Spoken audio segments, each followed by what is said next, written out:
So, have you ever paused and thought about the different parts of your own personality? You mean like your disciplined side versus your spontaneous side? Exactly. And wondered, how they'd actually fare if they went head to head. Huh? Yeah, I think we all have. Well, get ready, because today we're taking a deep dive into a concept that turns that exact personal thought experiment into this really high-stakes competitive event. And all set within the universe of League of Legends, which is pretty wild. Right. Welcome, everyone. Yeah, welcome to what we're calling the Subpersonality Showdown. Our mission today is really to dig into the notes and research we've got on this, well, this fascinating tournament concept. It takes that whole idea of our internal monologues, those conflicting desires we all juggle, and basically turns them into a unique gaming spectacle. It's quite the setup. Okay, so let's unpack this a bit.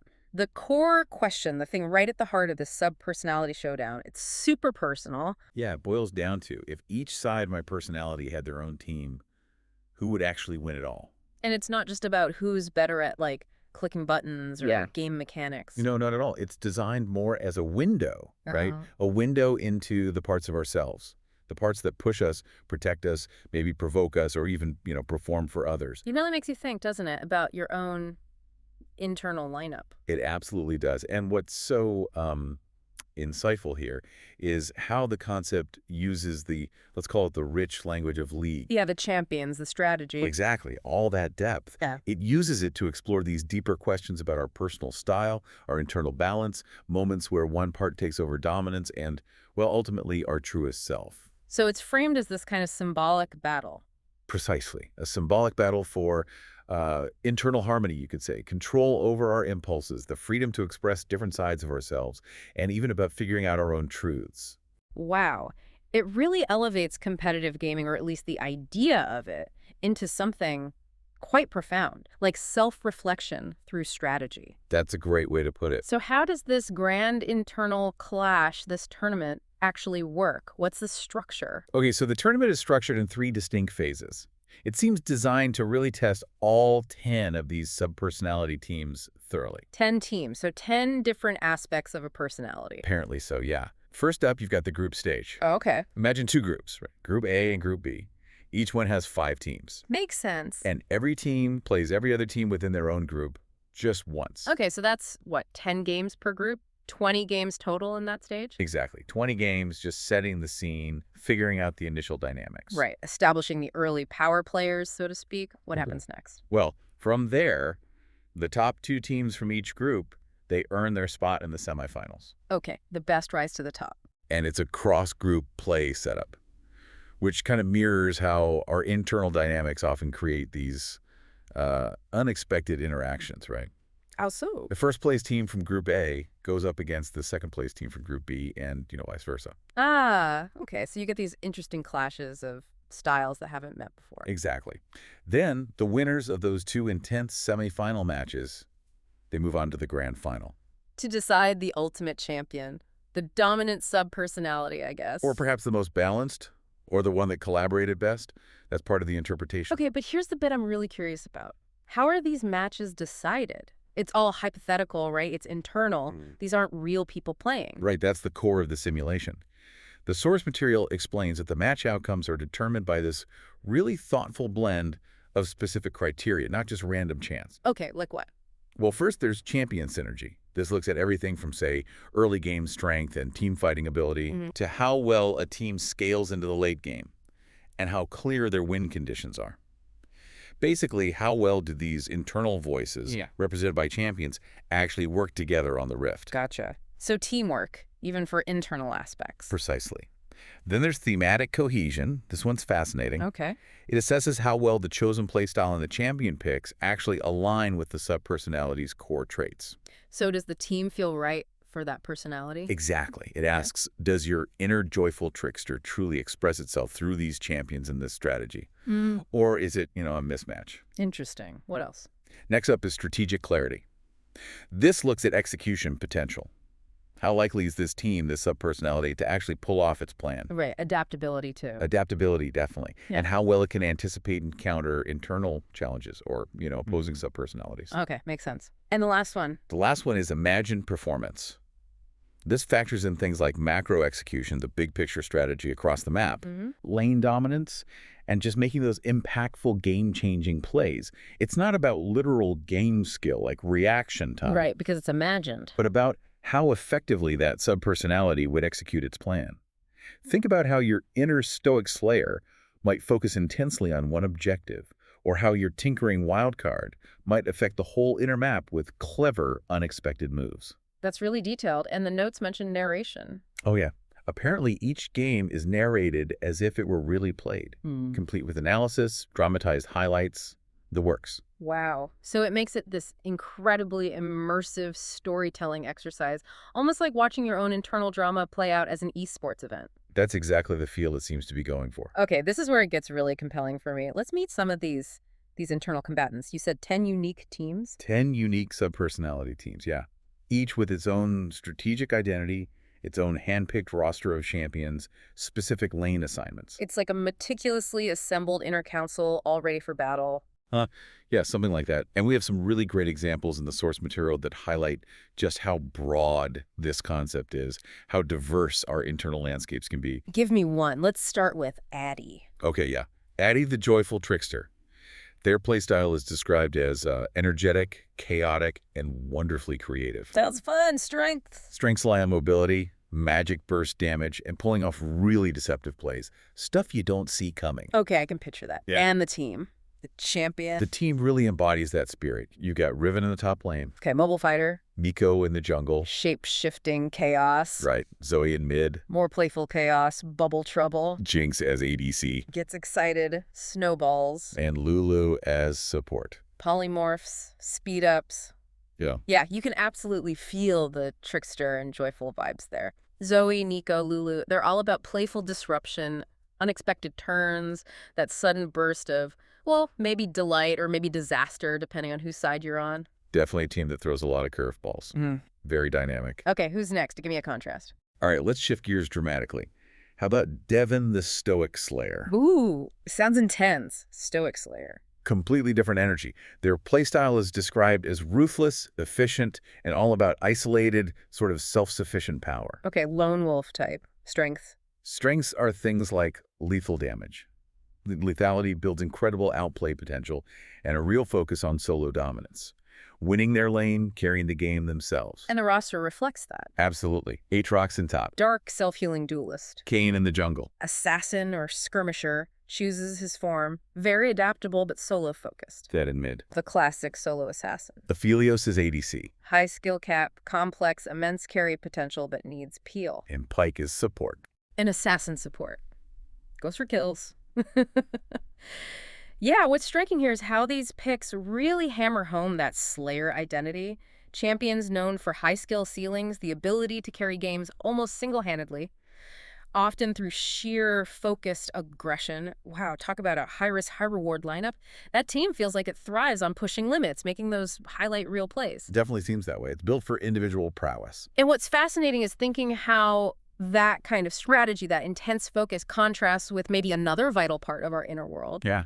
Something more foundational, maybe, like the protector. That's a perfect segue. Let's look at Kenny the Guardian. The guardian. Okay, I like the sound of that. What's Kenny about? This subpersonality is all about being durable, defensive, and just incredibly dependable. Rock solid. Right, the steady hand. Strengths. Strengths are things like a formidable, tanky front line, abilities that save teammates, peel, and strong anti-dive tools to stop assassins like, well, Devon's team, perhaps. Interesting counter dynamic, potentially, and the team comp. Does it scream guardian? Oh, absolutely. It truly reflects that protective nature. You've got Garen in top, Simple, durable, spins to win. Justice. Rammus in jungle, The Armadillo. Taunts, rolls in, super tanky. Okay. Galio in mid. Anti-magic tank. Flies across the map to protect allies. Checks out. Caitlyn is ADC, Long range, safe. Lays traps for defense. and Braum as support. The Shield of Freljord literally has a giant shield. Unbreakable. Yes, this composition just screams resilience and teamwork. It really does. It emphasizes absorbing damage, shielding allies. It perfectly aligns with the Guardian's core traits. This team isn't flashy like Devon's, Oh, definitely not. but they feel like the bedrock, the ones who keep things stable. Foundation, exactly. Okay, one more.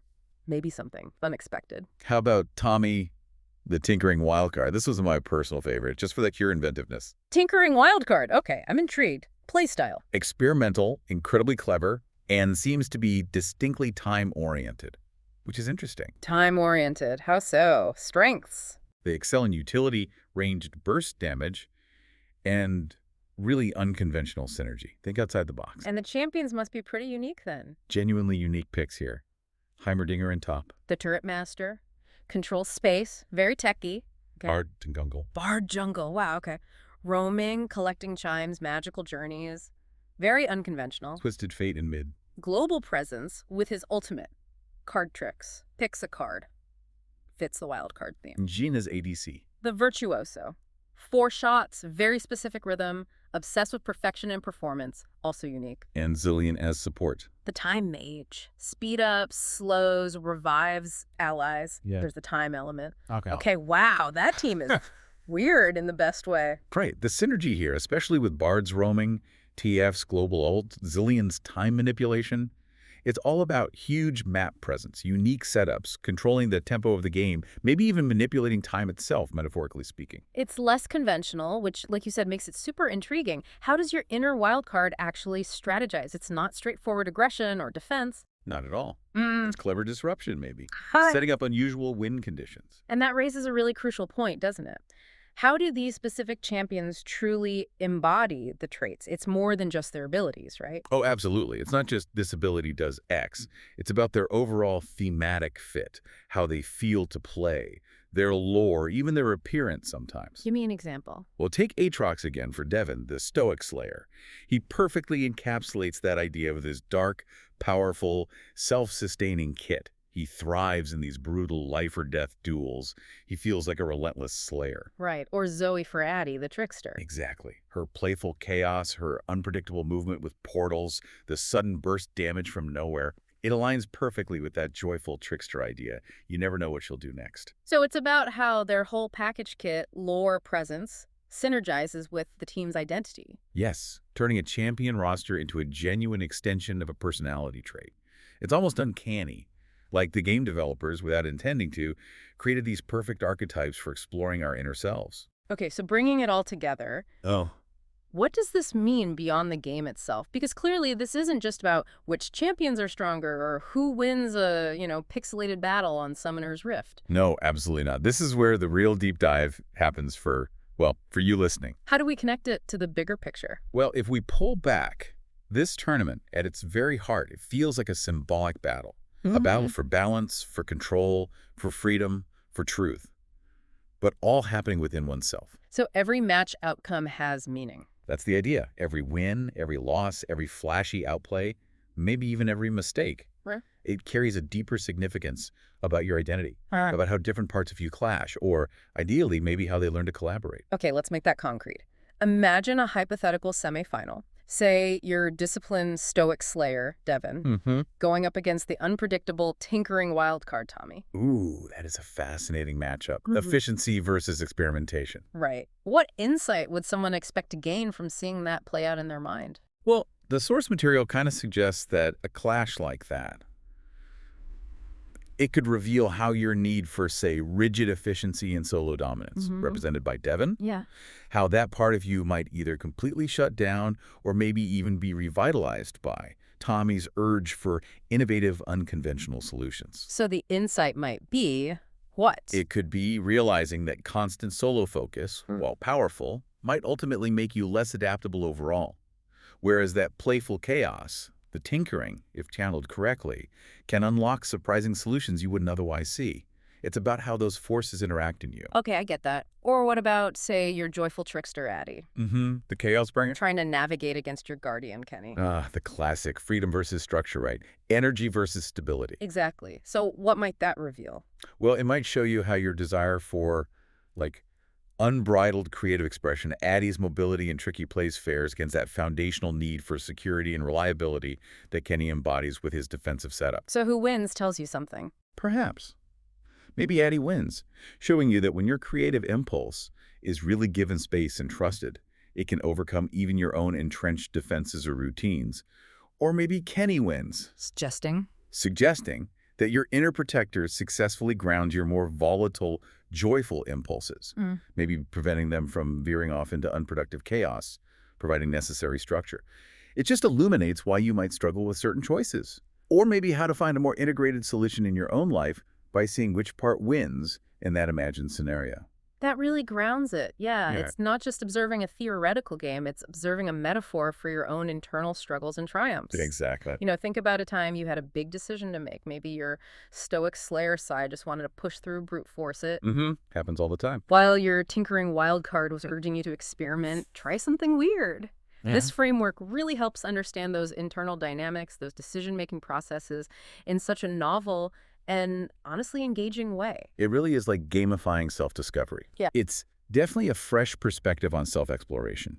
It moves beyond maybe more abstract psychological concepts into a framework that's instantly relatable for a lot of people, especially anyone familiar with strategy games. Absolutely.